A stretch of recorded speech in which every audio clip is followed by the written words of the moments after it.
as the night gets a little quieter. Welcome to Midnight Whispers. I know many of you come here to relax, to slow your thoughts, and gently fall asleep. Whenever you feel like it, you can leave a comment and tell me where you're listening from tonight. And if these stories help you unwind, you can like the video or subscribe to the channel. Now, let's continue.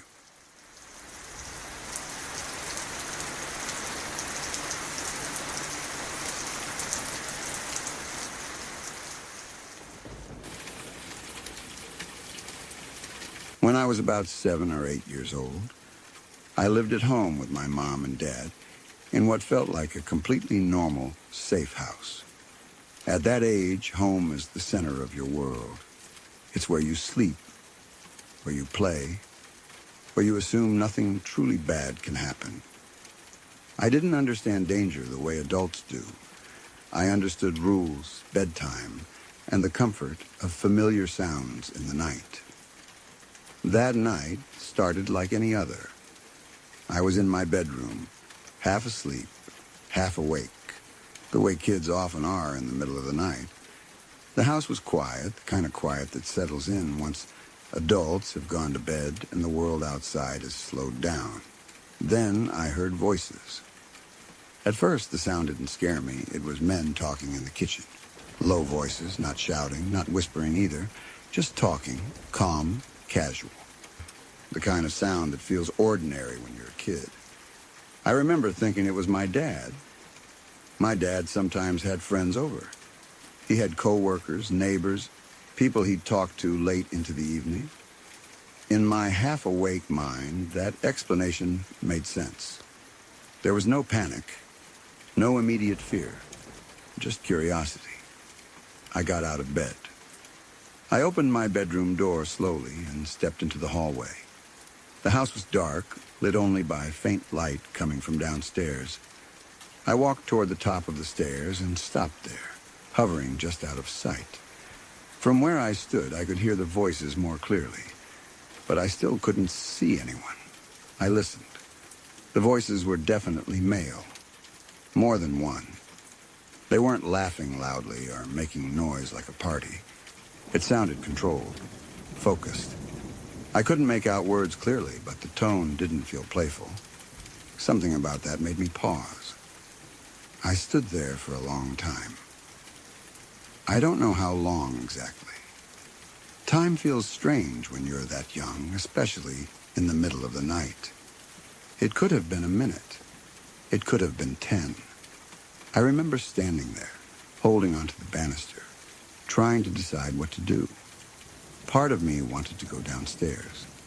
I wanted to see who it was. I wanted to say hi. I wanted reassurance that everything was normal. Kids crave confirmation from adults, even when they don't realize it. But another part of me hesitated.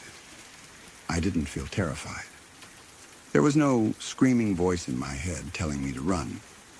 It was quieter than that. Just a feeling that said, maybe I shouldn't go down there. Maybe I should stay where I was. Maybe I should go back to bed. I remember thinking that if it really was my dad and his friends, well, it wouldn't matter if I stayed upstairs. I could always ask about it in the morning. So I turned around. I went back to my room and got into bed. I don't remember falling asleep, only that eventually the house went quiet again. No voices, no movement, nothing out of the ordinary. The next morning, I woke up to screaming. It wasn't the kind of scream you hear in movies. It was raw, panicked, full of shock and disbelief. My mom's voice cut through the house in a way I had never heard before. It pulled me out of bed instantly. I ran out of my room and down the stairs. The house looked wrong. Drawers were open. Cabinets were hanging ajar. Things were on the floor that weren't supposed to be there. The order that made the house feel safe had been broken. My mom was standing in the kitchen, crying and yelling at the same time. I trying to understand what she was seeing. My dad was moving around the house, checking doors, checking windows, his face tight with anger and confusion. Our house had been robbed. Not just someone sneaking in and taking one thing. It was clear that whoever had been there felt comfortable. They had time. They went through our belongings, our private spaces, things that were supposed to be ours alone. That was the moment something clicked in my mind. The voices, the men talking in the kitchen. It hadn't been my dad, it hadn't been friends. It had been the people who were robbing our house. I didn't say anything at first. I didn't fully understand how to explain it. I was a kid, and I didn't want to get in trouble. I didn't even know if what I remembered mattered. But the realization sat heavy in my chest. The police came. They walked through the house, asked questions, took notes. They dusted for fingerprints. They told my parents things that sounded reassuring on the surface, but didn't actually make us feel safer. They said burglaries happen. They said it was probably random. They said we should lock doors and windows more carefully. Then it happened again. Not long after the first break-in, our house was robbed a second time. Same feeling, same violation, same helplessness. It felt less like bad luck and more like something deliberate. The police response didn't change much. Reports were filed, notes were taken, promises were made. Nothing came of it. Then it happened a third time. By then, my mom was done trusting that someone else would handle it. She was furious, scared, and exhausted. Our home didn't feel like a refuge anymore. It felt like a place someone else could enter whenever they wanted. The police still didn't have answers. No suspect, no arrest, no meaningful progress. So my mom did something unexpected. She started her own investigation. She paid attention to patterns, timing, what was taken, what wasn't. She talked to neighbors. She listened. She trusted her instincts in a way she hadn't before. She stopped assuming this was random and started assuming it wasn't. She realized something terrifying. Whoever was doing this knew our routine. They knew when we were home. They knew when we weren't. They knew how to get in quietly. They knew where to go in the house. They weren't just stealing. They were watching. That knowledge changed everything. We started locking doors obsessively. We checked windows before bed. Every sound at night made my heart race. I slept lighter. I listened harder. I learned fear earlier than most kids do. Months passed. Then the story took a turn that none of us were prepared for. The man who had been robbing our house was caught, but not for robbery. He went on to kill 2 people. One was a student from Duke University. The other was a student from University of North Carolina. When my parents found out, the weight of it crushed the room into silence. There was no relief, only horror. The realization that the person who had been inside our home, walking through our kitchen, talking with others in the dark, had later taken lives. Real lives. Young lives. Students with futures that never happened. That's when my parents sat me down and asked me something they hadn't before. They asked if I had ever heard anything strange at night. I told them about the voices. I told them about standing at the top of the stairs. I told them about how I almost went down. The room went quiet in a way that felt heavier than any shouting ever could. My mom cried. Not loudly, not dramatically, just tears falling as she imagined what could have happened. My dad sat with his head in his hands, replaying the idea of me walking into that kitchen alone. Who knows what would have happened if I had gone down those stairs? That question has never left me. The man was already comfortable enough to break into our house multiple times. Comfortable enough to stand in our kitchen and talk. Comfortable enough to return again and again.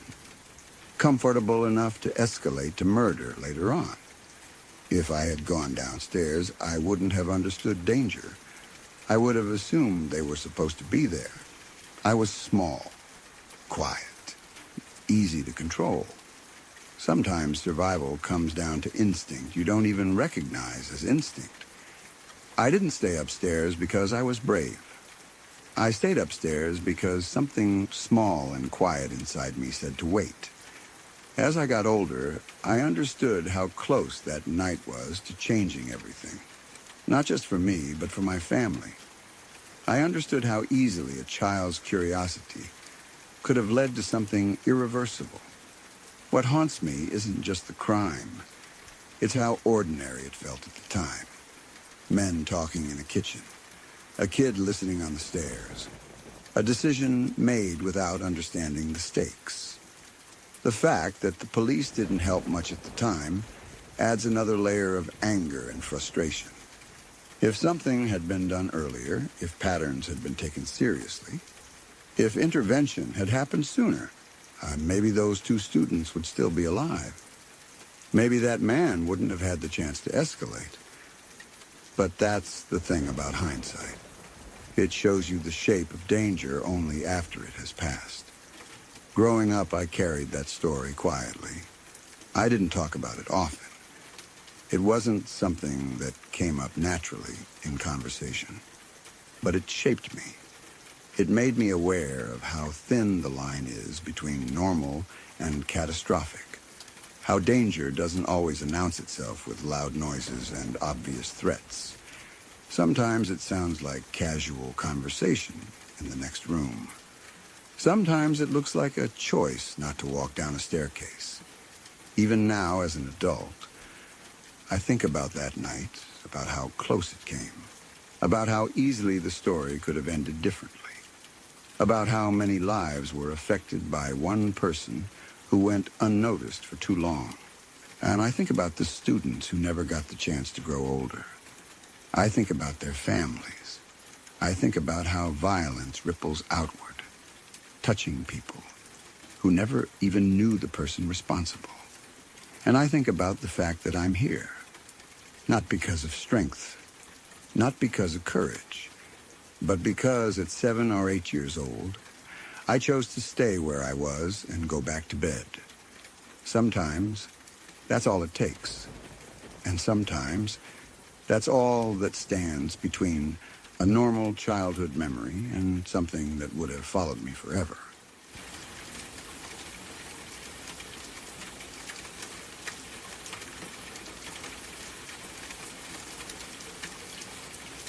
My grandfather told me this story once late at night, the way older people sometimes do when the past feels closer than the present. He didn't tell it to scare me or teach a lesson. He told it almost casually, as if it were just another strange thing that happened in a long life. But the more he talked, the more I realized how close it came to ending everything before it ever really began. He was a teenager at the time, young enough to feel invincible, old enough to have a driver's license, and living in a period where consequences felt abstract and distant. Back then, going out with friends meant something different. There weren't rideshare apps. There wasn't the same level of social pressure around drinking and driving. I've seen a lot of things working in mortuaries. Things that most people would probably consider far more disturbing than this story. Things involving trauma, decay, violence, and damage to the human body that never really leave you once you've seen them up close.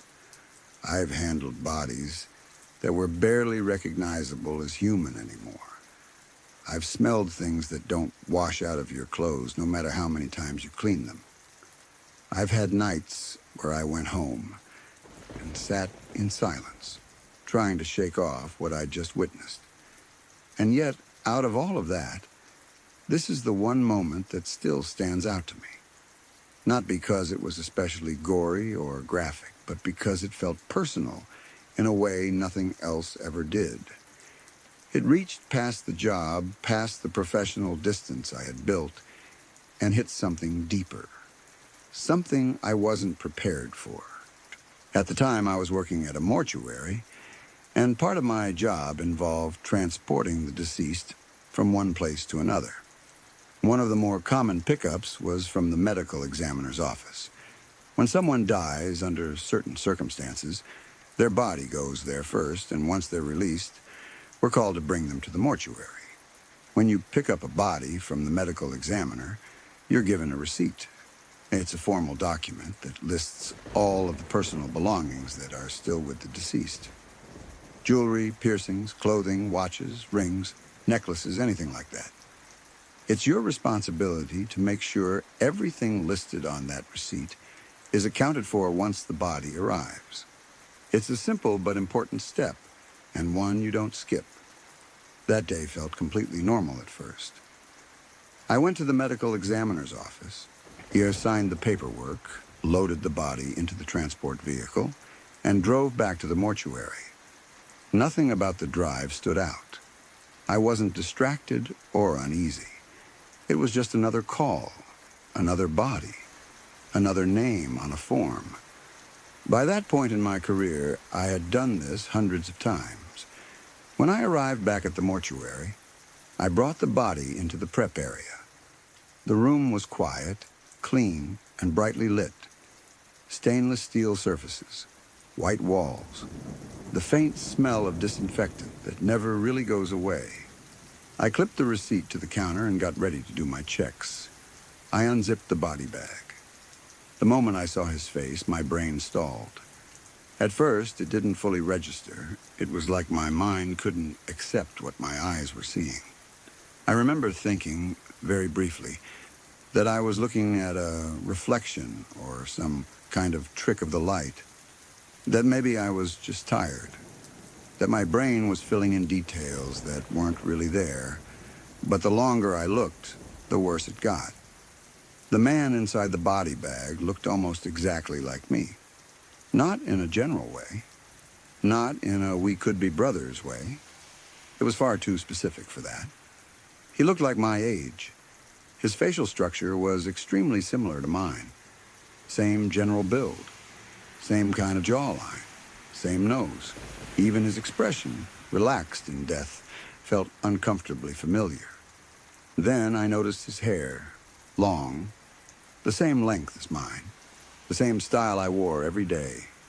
I remember staring at it and feeling this cold wave of disbelief wash over me. Hair is such a personal thing, such a deliberate choice, and here it was, matching mine almost perfectly.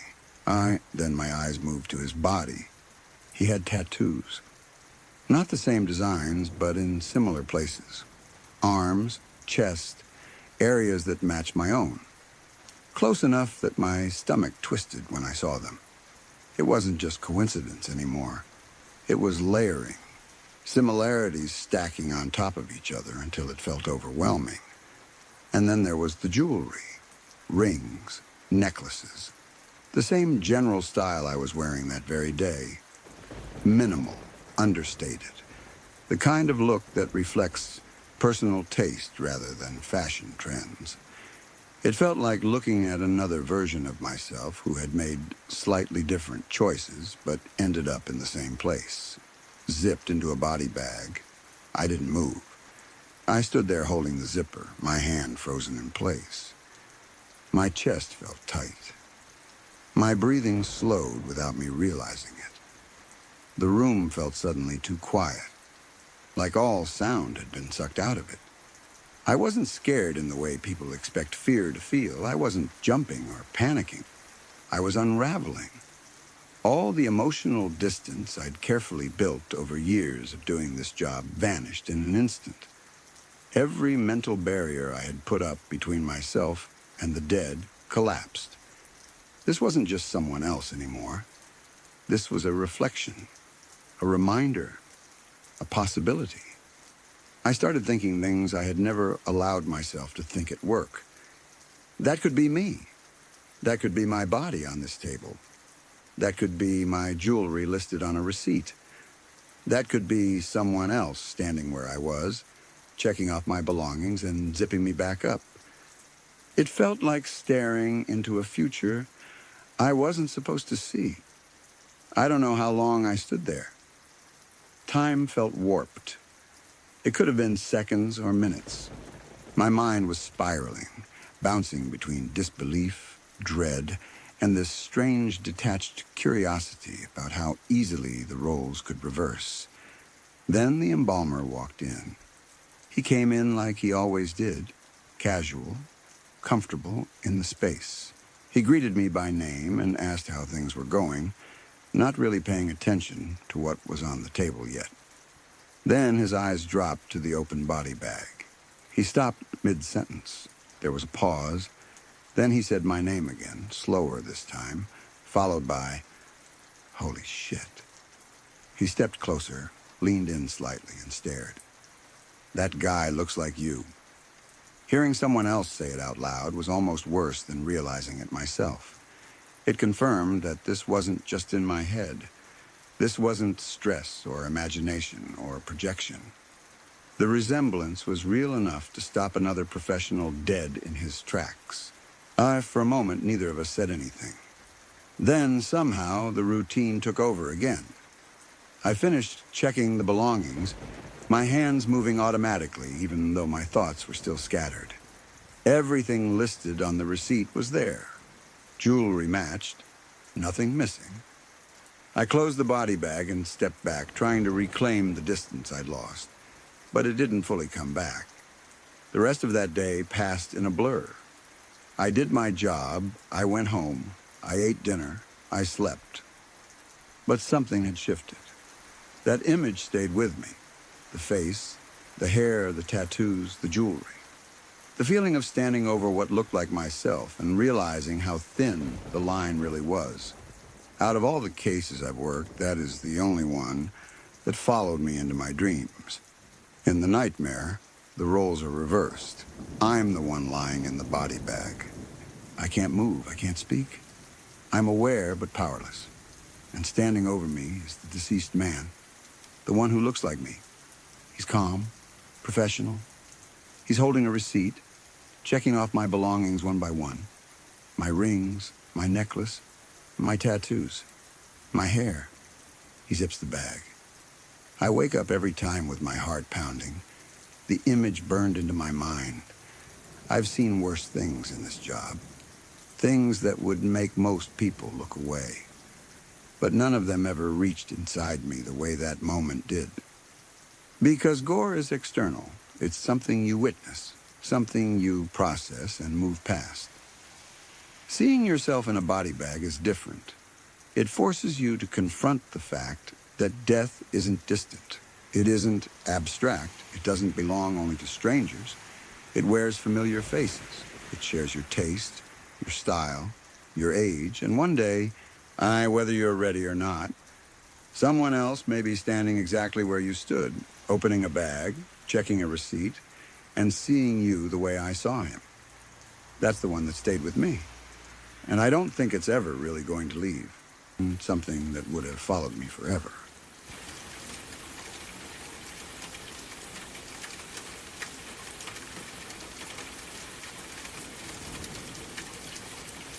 My grandfather told me this story once late at night, the way older people sometimes do when the past feels closer than the present.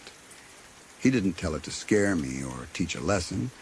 He told it almost casually, as if it were just another strange thing that happened in a long life. But the more he talked, the more I realized how close it came to ending everything before it ever really began. He was a teenager at the time, young enough to feel invincible, old enough to have a driver's license, and living in a period where consequences felt abstract and distant.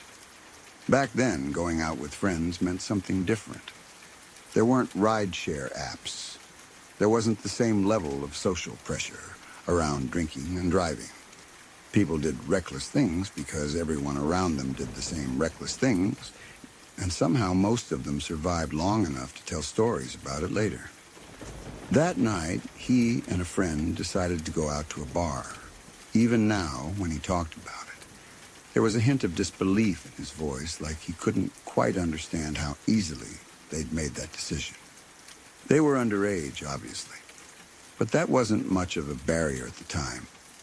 Fake confidence, loose enforcement, and a culture that treated heavy drinking as a rite of passage made it easy. They drank a lot. Not a couple beers, not a buzz. They got hammered. Drunk enough that details blurred together. Drunk enough that judgment was gone long before they realized it. Drunk enough that the idea of getting behind the wheel didn't register as dangerous, just necessary. At some point, they decided it was time to go home. They stumbled out of the bar and into the car, laughing, loud, loose, careless. My grandfather was driving. He doesn't remember much about the road at first. Just darkness, headlights cutting through it in a narrow cone, the hum of the engine, his friend talking too loudly in the passenger seat. The road they were on wasn't well lit. It was rural, quiet with long stretches where nothing broke the darkness, no traffic, no streetlights, just pavement, trees, and the sense that the world existed only as far as their headlights reached. Somewhere along the way, he lost control. It wasn't dramatic at first. There was no sudden crash, no violent impact. The car drifted. The tires left the road. Then gravity took over. The vehicle slid down into a ditch beside the road, bouncing and jolting until it came to a stop. They were shaken, but alive. For a moment, they just sat there, trying to process what had happened. The car wasn't completely wrecked. It was stuck, tilted awkwardly, but the engine still ran. No airbags had gone off, no blood, no obvious injuries. To drunk teenagers, that felt like a win. Then they realized where they were. The ditch wasn't just a ditch. At the bottom of it ran train tracks, steel rails stretching into darkness in both directions, cutting through the land in a straight, unforgiving line. The kind of tracks that make you feel small even when you're sober. In that moment, any reasonable person would have gotten out of the car and waited, or walked, or called for help, or done anything except what they did next. But they weren't reasonable. They were drunk, embarrassed, scared of consequences, and still convinced they could think their way out of the situation. They looked at the tracks and made an assumption that would almost kill them. They thought the tracks would eventually cross a road. It sounds ridiculous when you say it out loud, but at the time it made sense to them. Tracks had to intersect roads somewhere, right? If they followed them long enough, they'd reach a crossing, a way out, a place where they could get back onto pavement and drive home like nothing had happened. So they did the unthinkable. They drove the car onto the tracks, metal tires against metal rails, the car scraping and lurching as they lined it up. It wasn't smooth, it wasn't quiet, but it moved. Slowly, awkwardly, but forward. In their minds, that was proof enough that the plan would work. They started driving down the tracks. At first, there was laughter again. Nervous laughter, but laughter all the same. The absurdity of it, the adrenaline, the belief that they'd somehow outsmarted a bad situation. The world felt surreal, like a game where the rules didn't fully apply. Then they saw the light. At first, it was just a glow in the distance behind them. Faint, easy to dismiss. One of them joked about it. Maybe it was another road, maybe it was nothing. But the light grew brighter and louder. The sound came next. A low rumble, distant at first, then unmistakable. The deep, rolling vibration that only one thing in the world makes. A train, coming up behind them. The realization hit like ice water. They were on active tracks, in a car, with a train approaching from behind. Panic replaced laughter instantly. My grandfather said that moment sobered him up more than anything else ever had. Fear has a way of cutting through alcohol in a way nothing else can. His hands tightened on the steering wheel. His heart slammed against his ribs. His mouth went dry. He tried to accelerate. The car struggled. The rails limited traction. The uneven surface made it hard to gain speed. They weren't moving nearly fast enough. The train was closing the distance quickly, its headlights flooding the tracks with blinding white light. The horn blasted, long, deafening blast that shook the air and rattled the inside of the car. The sound wasn't just loud. It was commanding, primal, impossible to ignore. It said one thing clearly and without mercy. Move. The conductor saw them. The train didn't slow immediately. Trains can't. They're massive, heavy, and governed by physics that don't care about human mistakes. But the conductor did the only thing he could. He slammed the brakes. Metal screamed against metal. Sparks flew beneath the train as it tried to slow. The horn kept blaring, not in warning anymore, but in desperation. The train reached them before it could stop. It didn't crash into the car at full speed. Instead, it made contact and began pushing it forward along the tracks. The sensation was surreal. The car jolted violently, the sound overwhelming, the world reduced to noise, vibration, and terror. They were being pushed by a train, inside the car, fully aware that at any moment it could crumple, flip, or be dragged under the massive engine behind them. My grandfather said he remembers screaming, not words, just noise. His friend was screaming too. The car shook as the train continued to slow, the brakes fighting momentum inch by inch. Seconds felt like hours. Every bump felt like the one that would end it. Every jolt made them brace for the car to collapse. He said he thought, very clearly, that this was how he was going to die. Not dramatically, not heroically, but stupidly, because of one bad decision layered on top of another. Then, slowly, impossibly, the train stopped. The car came to rest on the tracks, damaged but intact enough to hold together. The horn cut off. The noise faded. The night returned, broken only by the ticking of the engine and the distant sounds of the world continuing as if nothing extraordinary had happened. They sat there in silence, shaking, breathing hard, alive. The conductor ran back toward them, shouting, furious and terrified all at once. My grandfather doesn't remember exactly what he said, only that his voice carried the weight of someone who had just come inches away from killing 2 teenagers and living with that forever. Authorities were called. Questions were asked.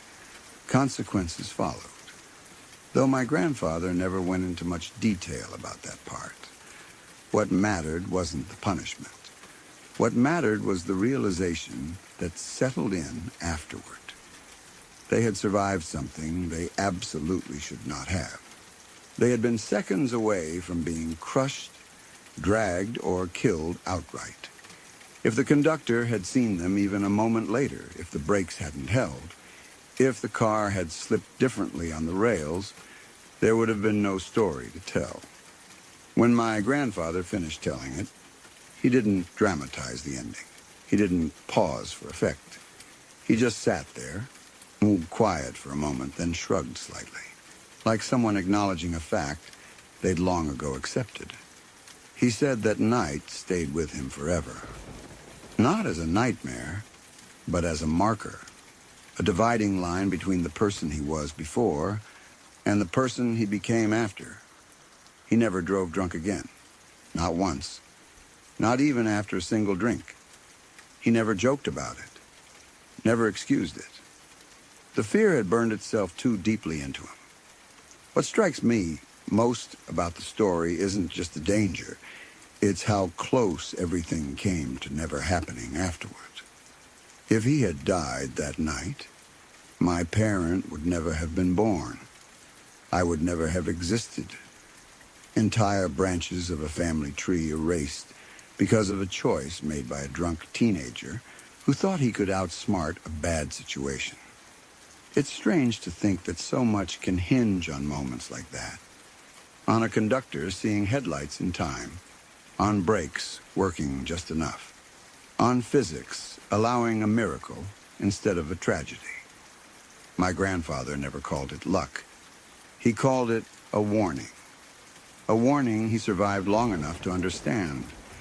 And every time I hear a train horn in the distance, I think about two drunk teenagers on a set of tracks, a wall of metal bearing down on them, and a life that almost ended before it really began.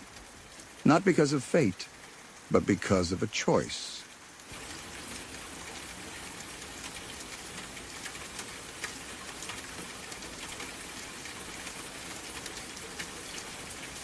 A friend of ours was murdered when we were in middle school, and even now it's hard to put into words how deeply it shook everything around us. At that age, death still feels abstract. It's something you hear about on the news or in stories, not something that reaches into your own life and takes someone you know. When it does, it changes the way the world feels, especially when the circumstances are as brutal as these were. She was just a kid, one of us, someone we saw in class, laughed with, complained about homework with. There was nothing unusual about the day it happened. She was at the mall with her friend, doing what middle schoolers do, walking around, killing time, feeling a little bit grown up just by being there, without adults hovering. Sorry to interrupt for just a moment. If you're new here, consider subscribing to Midnight Whispers for daily true horror stories that stay with you long after they're told, quietly unsettling and meant for the late hours. You can also turn on notifications so you're always here when a new story arrives and the night begins to stir again. Now, let's continue. Because of a choice.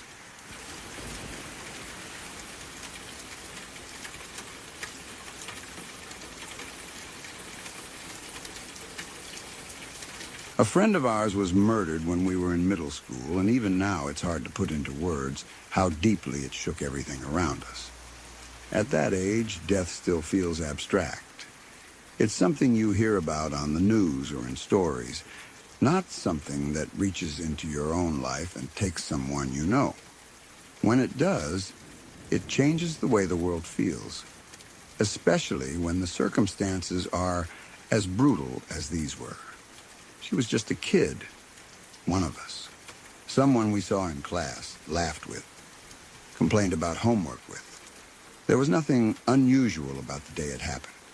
She was at the mall with her friend, doing what middle schoolers do, walking around, killing time, feeling a little bit grown up just by being there, without adults hovering. At some point, she needed a ride home. She did what most kids are taught to do. She called someone she trusted. She called her uncle. There was no hesitation, no fear, no reason to think twice. Family is supposed to be safe. Family is supposed to protect you. That trust is what makes what happened next so hard to process. Instead of taking her home, he drove her out of the city, away from people, away from anywhere she could run or call for help. He took her to a trailer, isolated and hidden enough that no one would hear or see what he was about to do. What happened there was monstrous. He raped her. He murdered her. The details were more than anyone should ever have to hear about a child. Even now, most of us avoid thinking too closely about what she must have gone through in those final moments. The fear, the confusion, the betrayal, the realization that the person she trusted with her safety was the one hurting her. Afterward, he killed himself. There was no arrest, no trial, no long investigation that slowly brought answers. Everything ended in violence, leaving nothing behind but devastation and unanswered questions. The person responsible never had to face consequences in the way people usually think of justice. He took the easy way out, leaving everyone else to live with what he had done. But somehow, the story didn't end there. The worst part, the detail that still makes people fall silent when it's mentioned, is who found them. Her other uncle, her father's brother. He was the one who went to the trailer.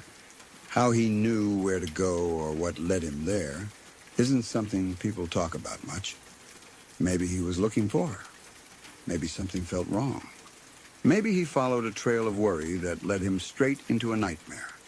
He walked into that trailer and found his niece, and he found his brother. The shock of that moment is impossible to imagine. To see someone you love murdered. To realize the person who did it is your own blood. To have all of that hit you at once, without warning, without time to prepare your mind or heart for it. When the police arrived, they didn't find him calm or composed. They found him covered in blood. Not because he had hurt his niece, but because he had been beating his brother's body. Beating him even though he was already dead. Beating him because there was nowhere else for the rage, grief, and horror to go.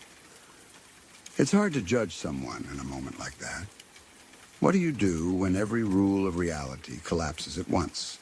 When love, betrayal, violence, and loss all exist in the same room? His reaction wasn't rational, but it was human. A completely broken response to something that should never happen. For those of us who knew her, the aftermath felt unreal. School went on, but nothing felt normal. Desks were empty. Teachers spoke softly. Counselors were suddenly everywhere. People cried in hallways. Some kids didn't understand what had happened. Others understood too much, too quickly. It changed how we saw the world. Adults always tell kids that family will keep you safe. That if you're in trouble, you should call someone you trust, someone close to you. This story shattered that idea in the worst possible way. It taught us, far too young, that danger doesn't always come from strangers. Sometimes it comes from the people you're told to trust without question. It also left a deep scar on her family. Her parents lost a daughter. An uncle lost a niece and a brother in the same moment. A family was torn apart in a way that can never be repaired.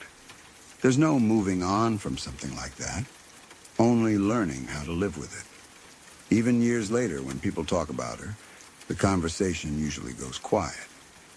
Not because she's forgotten, but because remembering hurts. She's frozen in time as a middle school, while everyone else grew up, graduated, moved away, built lives she never got the chance to have.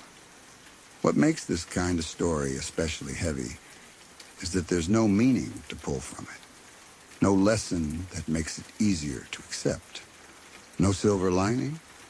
It wasn't an accident. It wasn't a misunderstanding. It wasn't something that could be explained away. It was pure violence, rooted in betrayal. For those of us who were kids at the time, it forced us to grow up too fast. It showed us that the world isn't just unfair in abstract ways. It can be cruel in very personal ones. It can reach into ordinary moments, like a phone call for a ride home, and turn them into something irreversible. Even now, thinking about it brings up the same feeling it did back then.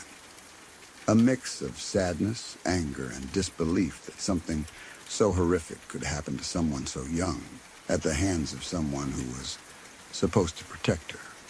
She deserved to grow up. She deserved a future. And the fact that she didn't is something that never really stops hurting.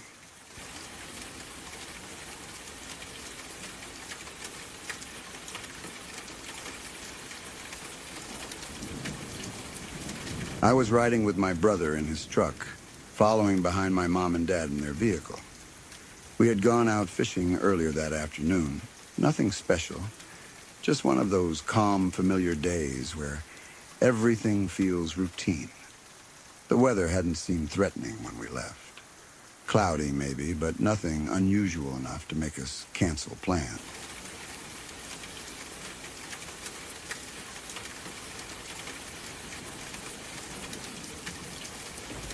When I was a kid, maybe 4 or 5 years old, there were a lot of things I didn't pay attention to, and a few things I noticed with strange clarity. Most days blurred together back then. Time moved differently. Weeks felt endless, but years slipped by without me realizing it. Still, there are certain images that stayed fixed in my memory, small and ordinary moments that somehow refused to fade. One of those moments was seeing the sisters walk past my house. It wasn't something dramatic or unusual. They didn't stop. They didn't talk to me. They didn't look at the house or do anything that should have made them memorable. They simply walked by every weekday afternoon, heading home from school.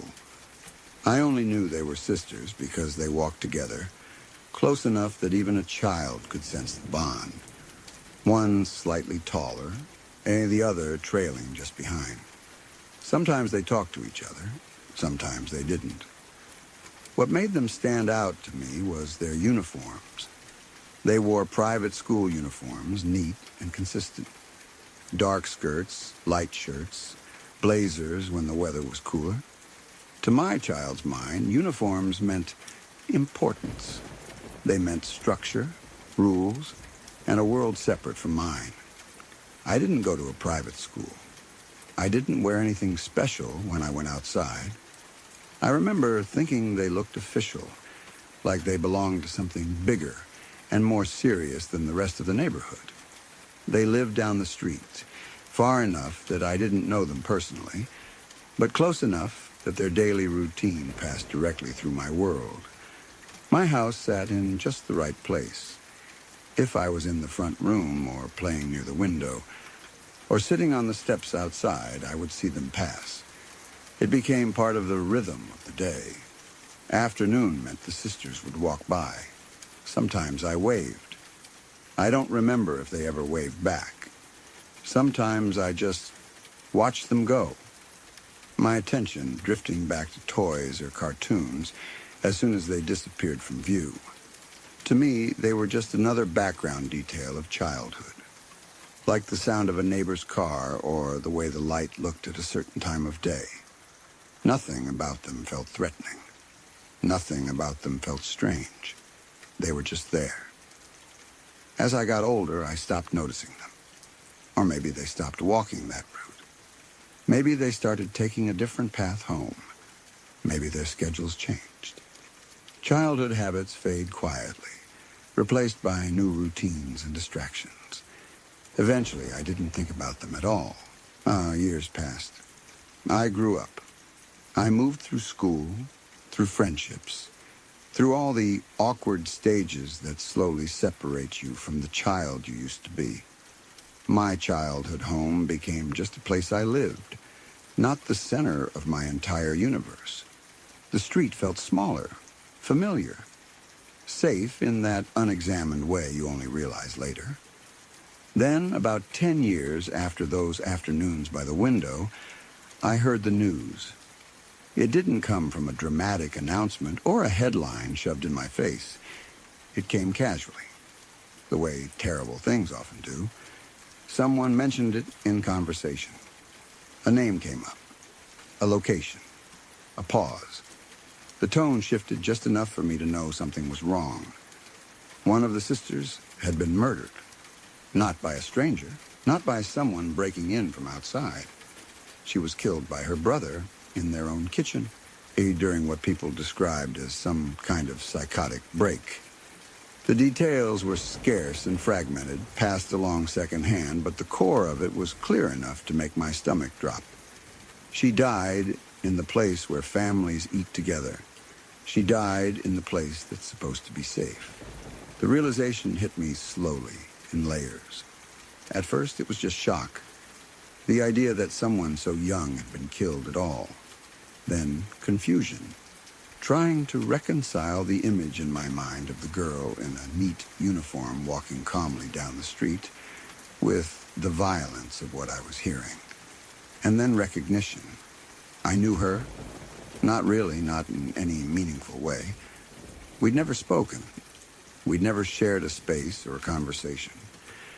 But I had seen her, repeatedly.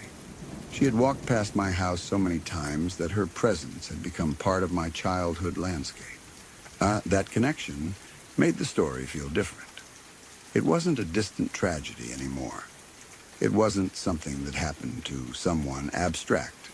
someone defined only by a news article or a rumor. It happened to someone who had once existed in my line of sight, someone whose shoes had touched the same pavement I played on, someone who had moved through the same quiet neighborhood I associated with safety and familiarity. I started thinking about the house they lived in. I had passed it countless times without noticing anything unusual. Just another house, another driveway, another front door. If you'd asked me to point it out, I probably couldn't have. It blended in perfectly the way most homes do. Nothing about it would have made you pause and think something terrible could happen inside. That's what unsettled me the most. There were no warning signs that would have made sense to a child. No obvious danger. No sense that behind one of those doors, something fragile and unstable was quietly building toward a breaking point. I thought about the brother. I didn't know him either, not even by sight. I didn't remember seeing a boy walking with the sisters. Maybe he was older. Maybe younger. Maybe he took a different route. Maybe he stayed inside. Whatever the reason, he existed outside my memory, until suddenly he existed as the person who ended his sister's life. People use the phrase psychotic break, but that phrase doesn't explain much. It labels something without making it understandable. It doesn't tell you what the house felt like before that moment or what signs, if any, were missed. It doesn't tell you how long the struggle had been happening quietly or how sudden it truly was. It just tells you that something snapped. I found myself replaying those childhood images in my head. The sisters walking together, the sound of their shoes on the sidewalk, the way they kept pace with each other. I wondered what their home life had been like then. Were there arguments behind closed doors, tension, fear, or was everything normal, at least on the surface? As a kid, I assumed that houses were what they looked like from the outside. If a house looked clean and ordinary, then the people inside were fine. If kids walked to school in uniforms, then they were safe, structured, protected. That's how a child's logic works. You don't imagine violence unless you've been taught to. Learning what happened forced me to confront how wrong that assumption was. The kitchen where she died was probably a place where meals had been cooked for years. A place where homework might have been done at the table. A place where laughter had happened at some point. Because it almost always does. And yet, that same space became the setting for something horrific. The proximity of it all is what still gets to me. Not just the emotional closeness, but the physical closeness. The fact that while I was sleeping in my childhood bedroom, while I was playing with toys or watching TV, while I was growing up with the comfortable belief that my neighborhood was uneventful and safe, something so dark was quietly possible, just down the street. It makes you rethink the idea of distance. We tend to believe that violence belongs elsewhere, in other cities, in other neighborhoods, in places we don't recognize. It's a psychological buffer, a way to feel safe without constantly being afraid. We tell ourselves that terrible things happen far away to other people. But the truth is, they don't need to be far away. They can be close enough that you remember the sound of someone's footsteps passing your house.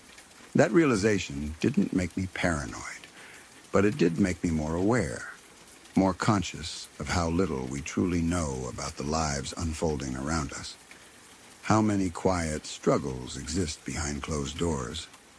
How many families look ordinary until the moment they aren't. I also thought about timing. If someone had told me, when I was 5 years old, that one of those girls would be dead in 10 years, I wouldn't have understood. I wouldn't have believed it. The future felt infinite back then. Adults felt permanent. Houses felt stable. Nothing seemed capable of changing so violently. Yet it did. And there was nothing dramatic about the lead-up that anyone outside the family could point to. No sirens that echoed through my childhood memory. No police lights that burned themselves into my mind. Just a later realization that a line had been crossed in a place I once considered unremarkable. Sometimes, when I think about my childhood home now, I see it differently. Not as a place of fear, but as a reminder. A reminder that safety is often something we assume, not something guaranteed. That proximity doesn't equal understanding. That you can grow up alongside the shadows of other people's lives without ever knowing they're there. Nine, I think about how easily that story could have been just another line in a news report to me. Just another tragedy among many. But because of those small, ordinary memories, it became personal in a way I didn't expect. It's scary not because it involved anything supernatural.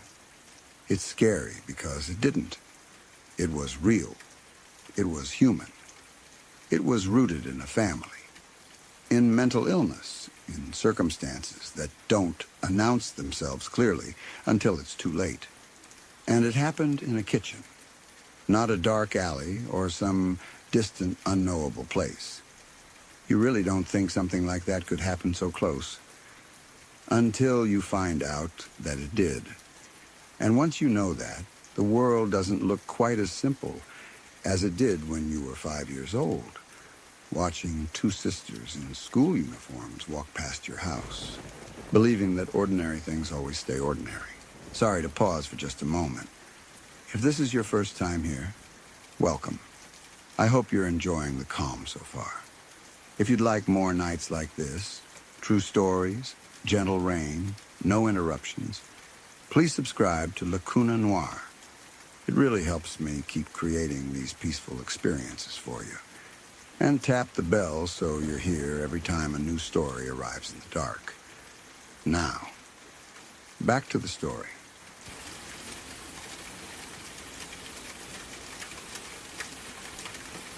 Whenever I went to my dad's house when I was around 13, there was a stretch of road we always passed that I never really thought about. It was just part of the route, one of those places you see over and over until it becomes invisible.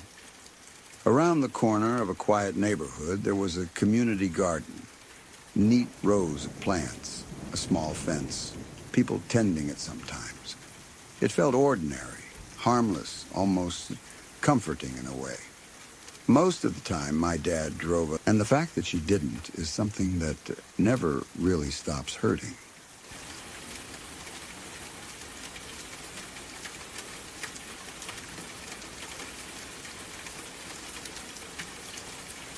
I was riding with my brother in his truck, following behind my mom and dad in their vehicle.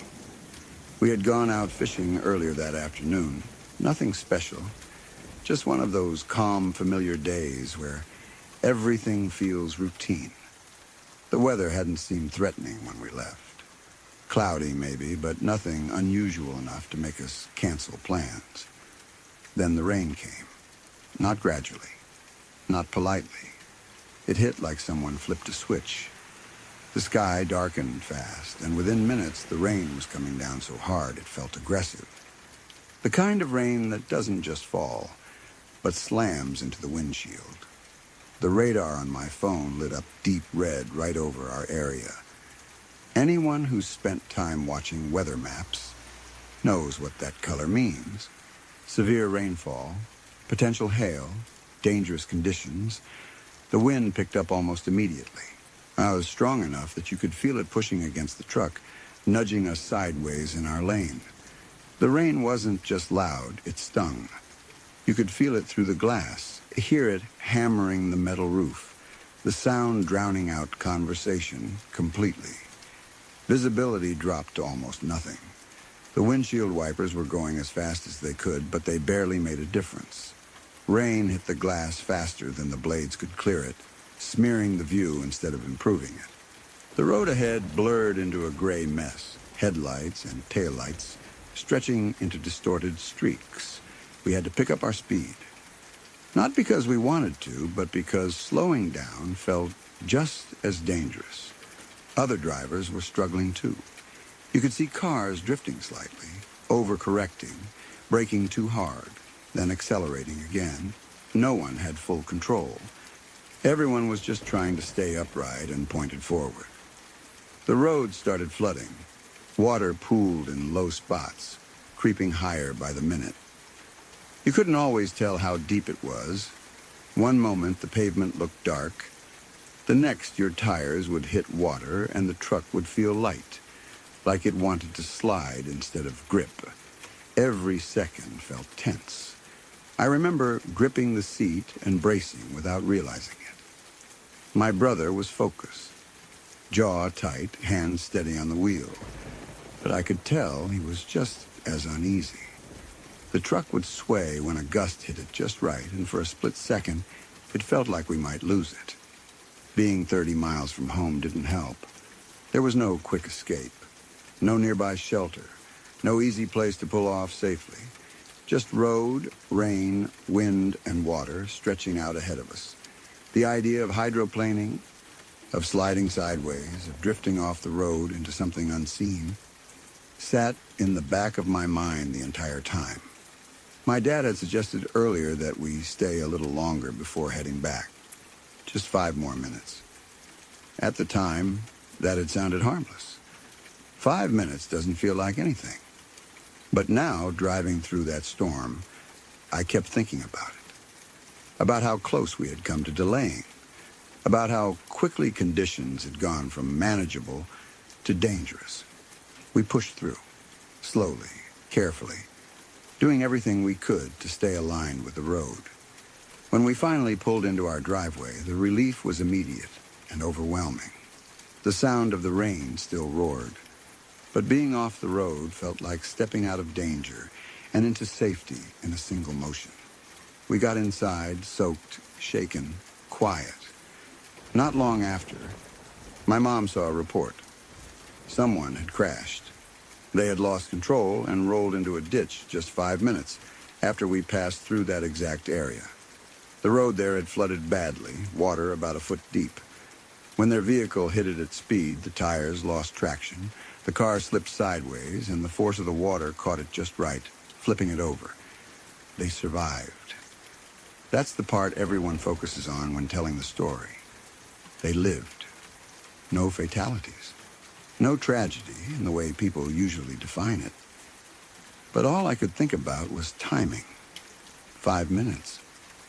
If we had stayed like my dad suggested, if we had lingered just a little longer, if we had been in that stretch of road when the water had risen just a bit more, it easily could have been us. That realization sat heavy in my chest. Not fear exactly, but something quieter and more sobering. The understanding that sometimes danger doesn't look dramatic or cinematic. Sometimes it looks like rain, like wind, like a road you've driven 100 times suddenly becoming hostile. Weather doesn't care how careful you are. It doesn't care how experienced you feel. It doesn't care that you're close to home or far from it. When conditions turn, they turn fast. And all you can do is react and hope you make the right choices at the right time. That day stuck with me because nothing actually went wrong for us. No crash, no injuries, no emergency responders. Just a report on the news and the chilling knowledge of how close it had been. I'm glad we didn't stay 5 more minutes. I'm glad we trusted that unease and decided to leave when we did. Because sometimes survival isn't about skill or bravery. Sometimes it's about timing. And sometimes you don't realize how thin that margin was until you're already safe, standing inside, listening to the rain, knowing someone else was just a few minutes behind you and paid the price you narrowly avoided.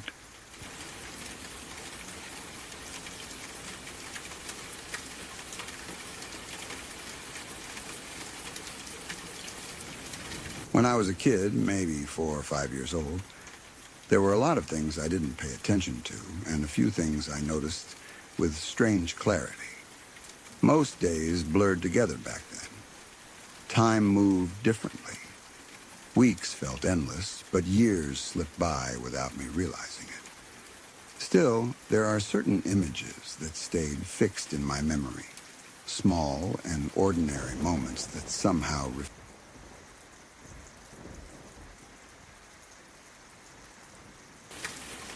A good friend of mine told me this story years ago, and even now it's difficult to sit with.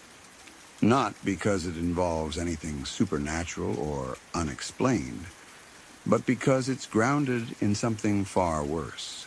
How easily ordinary life can hide something horrific, and how close you can be to it without realizing. At the time, my friend was going to school in Munich. She was young, focused on her studies, and trying to make a life for herself in a city that was still new to her. Like a lot of students, she lived in shared housing. The apartment wasn't luxurious, but it was affordable and close enough to campus to make daily life manageable. It was the kind of place where people came and went. Schedules overlapped and privacy was respected, mostly because everyone was busy with their own lives. She shared the apartment with another student, a girl who, at first, didn't raise any red flags. She was quiet, a little intense maybe, but not enough to stand out. Plenty of people are awkward or reserved when they're living with strangers. It didn't seem strange at the time. If anything, my friend thought she was just private and serious about school. This roommate had a boyfriend. He came over often in the beginning, not every day, but enough that his presence became familiar. He wasn't loud or disruptive. He didn't cause problems in the apartment. My friend remembers him as polite, if a little distant.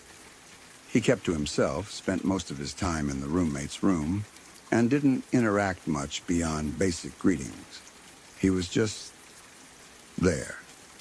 Then one day he wasn't. At first, it didn't feel significant. People drift apart. Relationships end. Sometimes partners stop coming around without any announcement. My friend assumed they'd broken up or that he was busy with his own life. She didn't ask questions, and neither did anyone else. It wasn't her business. Not long after that, her roommate made a strange decision. She said she wanted to use the attic for storage. The apartment had an attic space that wasn't used much. It was accessible, but it wasn't somewhere people went regularly. It was dusty, awkward to move things into, and generally ignored. When her roommate brought it up, she said she needed more room for her things. She talked about boxes, old clothes, books, things like that. Then she said she wanted to close it up and move into one of the lower rooms instead. That struck my friend as a little odd. Most people would want the larger, more private space, not the other way around. But again, people make strange choices all the time. Maybe she wanted a room closer to the bathroom. Maybe she didn't like the attic anymore. My friend didn't push. She didn't ask many questions. Life went on. Weeks passed. Then months. Over time, my friend began to feel uncomfortable in the apartment. But she couldn't immediately explain why. It wasn't anything concrete. There were no obvious threats, no direct confrontations, just a slow, growing sense that something was off. Her roommate's behavior changed. She became more withdrawn, but not in a quiet, sad way. It was sharper than that.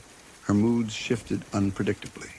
Sometimes she was overly cheerful, almost forced in her friendliness. Other times she was cold, distant, barely acknowledging my friend's presence. Conversations felt strained and unnatural, like my friend was constantly saying the wrong thing without knowing why. There were also practical oddities. Doors were locked more often.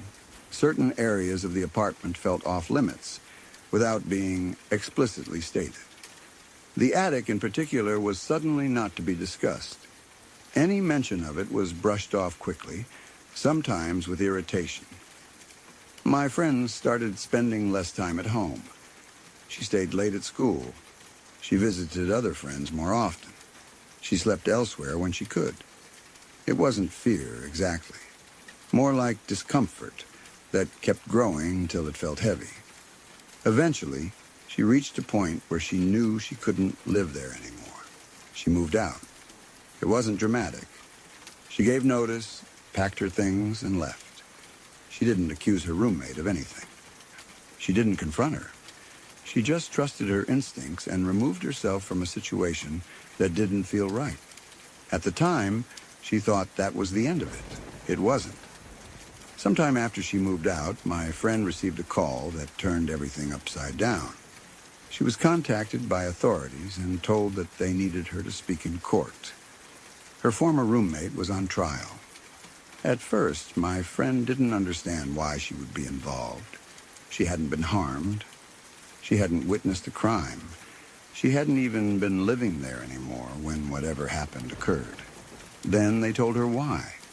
Her former roommate, along with a new boyfriend and another friend, had been caught trying to dispose of a man's body in the garden. The body had been there for months, in the attic. The same attic her roommate had suddenly wanted to use for storage. The same attic she had closed off. The same attic that had become a silent, forbidden space in the apartment. The man was the old boyfriend. He hadn't stopped coming around because the relationship ended. He had stopped coming around because he was dead. The details came out slowly, piece by piece, and each one was worse than the last. My friend learned that the murder had happened while she was away on vacation. That timing alone made her feel sick. She had been gone, living her life, enjoying time away, while something unimaginable happened in the place she had been calling home. According to the investigation, the roommate had planned it. She used intimacy to lower his guard. She created a situation where he felt safe, where he trusted her completely. When he was vulnerable, when his awareness was compromised, she killed him. The method itself was brutal, but what made it truly horrifying wasn't the tool. It was the betrayal, the calculated nature of it. The fact that this wasn't a crime of sudden rage, but something deliberate. Afterwards, she hid his body, not for days, for months. She lived in the same apartment. She went to school. She interacted with people. She slept, ate, laughed, and acted like nothing had happened, all while a dead man was hidden just above her living space. All while my friend walked those halls, used that apartment, and sensed something was wrong without ever knowing why. Eventually, she couldn't keep it hidden forever. She involved others. A new boyfriend. Another friend. Together, they tried to dispose of the body in the garden, thinking they could erase what she had done. That's when they were caught. When my friend was asked to speak at the trial, it felt surreal. She wasn't there to testify about the crime itself. She was there to talk about behavior, about changes, about the attic, about the way her former roommate had acted during that time. She had unknowingly been living alongside the aftermath of a murder. That realization haunted her. She kept replaying memories, looking for moments that might have been warnings, conversations that felt strange, the tension in the apartment, the sense of unease that eventually drove her out. She wondered what would have happened if she hadn't trusted that feeling, if she had stayed longer, if she had gone into the attic, if she had asked the wrong question at the wrong time. The trial confirmed everything. The roommate was convicted. The details became public. The story spread quietly, then loudly through social circles. People reacted with shock, disbelief, and horror. Those who had known her struggled to reconcile the person they thought they knew with what she had done. What stuck with my friend the most wasn't just the crime. It was how normal everything had seemed on the surface. This wasn't some dark, isolated cabin in the woods. It wasn't a place people avoided. It was a student apartment in a city full of life. People came and went every day. Neighbors lived their own lives. No one suspected that a body was hidden just above their heads. It forced my friend to confront an uncomfortable truth. You don't always get clear warning signs. Sometimes danger doesn't announce itself. It doesn't come with obvious threats or dramatic behavior. Sometimes it's just a feeling you can't quite explain, a subtle shift in someone's presence, a growing discomfort that doesn't have a clear source. And sometimes, listening to that feeling's the only thing that keeps you safe. She often says that leaving that apartment might have saved her life, even if she can't prove it. Not because she knows her roommate would have harmed her, but because someone capable of that level of violence and deception is unpredictable. Living in close proximity to that kind of person is a risk in itself. The idea that she slept under the same roof as a hidden body, that she shared space with someone who had committed such an act, still makes her uneasy. Even years later, she can't fully shake it. It changed how she looks at people, how she trusts, how she listens to her instincts. What makes the story especially disturbing is how ordinary it begins. A roommate, a boyfriend, a student apartment, a city full of people just trying to get through school and life. Nothing about it feels like the setup for something so extreme. And yet that's exactly how it unfolded. There's no ghost here, no unexplained presence, no paranormal mystery. Just a human being who chose to do something horrific and managed to hide it in plain sight for months. That's what makes it hard to forget, because it reminds you that sometimes the scariest things aren't things you don't understand. They're things you understand all too well.